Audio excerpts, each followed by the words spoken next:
Ahmad A1 furniture, जहां पर आपकी लाडली के लिए इलेक्ट्रॉनिक्स और फर्नीचर आइटम्स, शादी ब्याह के लिए मजबूत पायदार furniture set, sofa set, dining table set, TV, fridge, washing machine के अलावा तमाम इलेक्ट्रॉनिक्स और फर्नीचर आइटम आपका वेलकम करते हैं।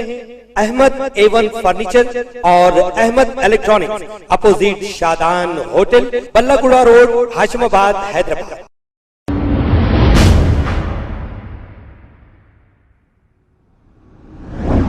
अस्सलाम वालेकुम नाजरीन, मैं हूं मोहम्मद अब्दुल हकीम। 7H न्यूज में आपका इस्तकबाल है।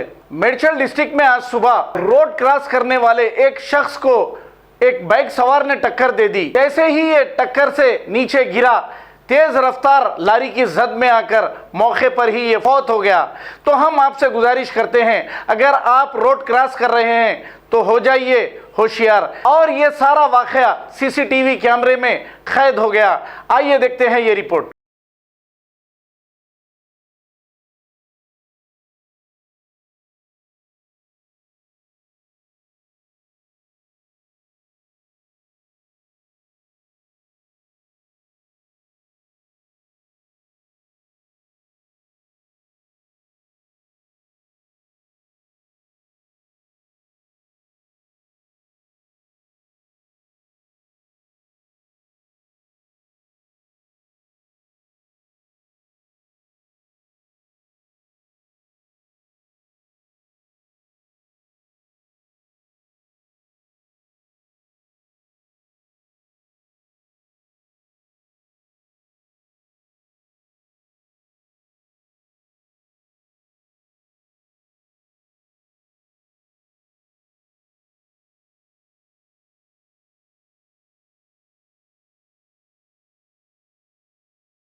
खबर है शहर की, खबर है गाँव की, खबर है सारी दुनिया की। 7H न्यूज पसंद आए तो लाइक कीजिए, शेयर कीजिए और सब्सक्राइब करना ना भूलें। 7H news.